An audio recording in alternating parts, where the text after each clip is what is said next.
Olá pessoal, sejam bem-vindos de volta e hoje nós vamos falar sobre os 6 sinais de alerta mais importantes para a gente fazer um diagnóstico de um tumor cerebral em um bebê ou em uma criança. Vamos lá?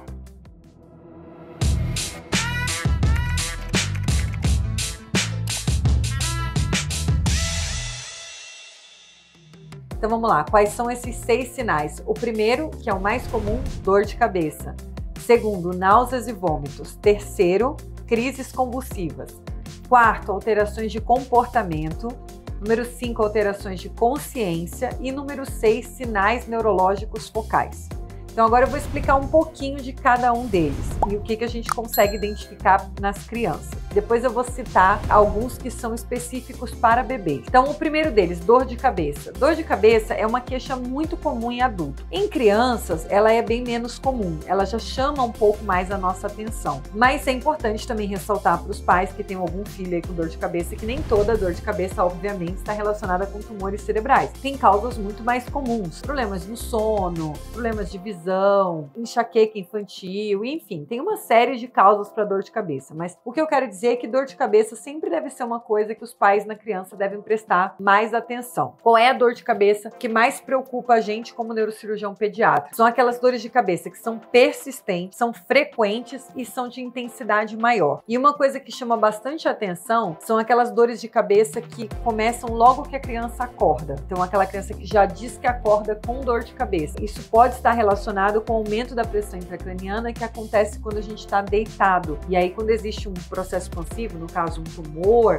ou até alguma outra doença neurológica, isso pode estar presente. Então, dores de cabeça que chamam a atenção são essas que eu acabei de citar. Os segundos sintomas são náuseas e vômitos. Também náuseas e vômitos é um sintoma bem inespecífico, porque existem muitas causas de náuseas e vômitos em crianças. Causas gástricas, refluxo, enfim. Descartadas essas causas, então o que chama mais a atenção da gente são aquelas náuseas e vômitos que não têm um motivo. Principalmente se a criança vomita sem ter muita náusea, tá? Isso chama bastante atenção. E da mesma forma que a dor de cabeça, chama mais atenção ainda se essas náuseas e vômitos forem pela manhã, logo que a criança acorda. Ou quando ela está fazendo alguma atividade que exige muito fisicamente, por exemplo, correr, brincar com mais intensidade, aí ela começa a vomitar. Também chama um pouco mais a nossa atenção. O terceiro sintoma é um sintoma que já chamaria a atenção de qualquer pai por si só ou qualquer mãe, né? Que é a crise convulsiva. As crises convulsivas, elas são relativamente frequentes, né, em pacientes com tumores cerebrais, dependendo da localização, principalmente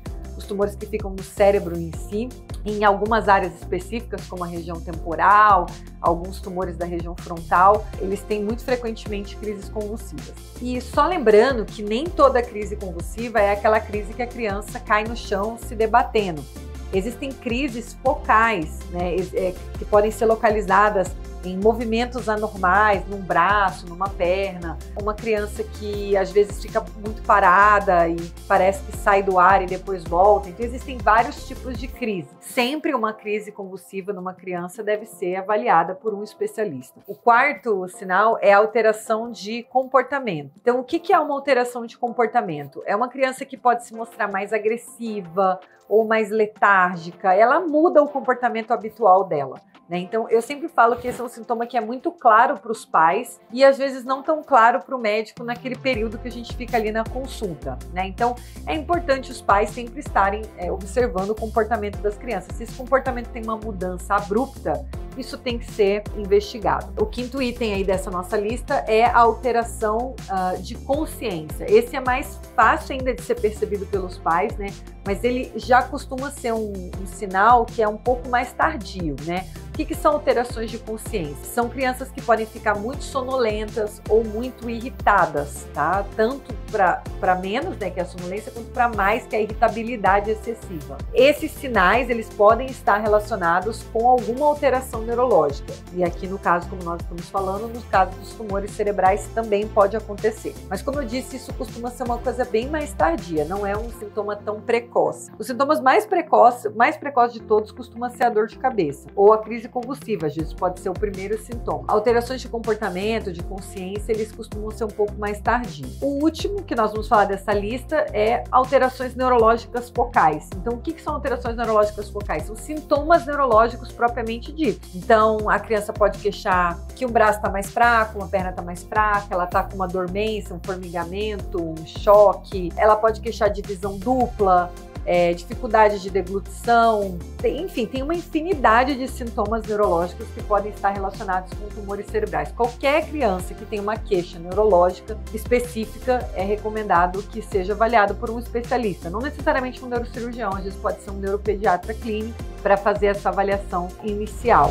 É importante ressaltar para os pais que a gente está falando de crianças, né? Então, em termos de o que a criança vai reclamar ou a forma que ela vai reclamar, às vezes não é igual a um adulto. Então, a dor de cabeça, às vezes a criança não tem a mesma percepção que um adulto. A fraqueza numa perna, às vezes a criança pode não perceber igual a um adulto. Então, por isso que vale uma observação muito cuidadosa dos pais. Eu vou dar um exemplo. A criança pode não perceber que a perna está fraca, mas você pode perceber, por exemplo, que ela está correndo muito e tropeçando muito e caindo com mais frequência. Isso pode ser um sinal de uma fraqueza em uma perna, por exemplo, que às vezes a criança pode não perceber. Ou, por exemplo, uma criança que é destra, que já é alfabetizada, né, que ela já faz desenho, enfim, ela já tem uma preferência de lateralidade pela mão direita, de repente começa a usar mais a mão esquerda.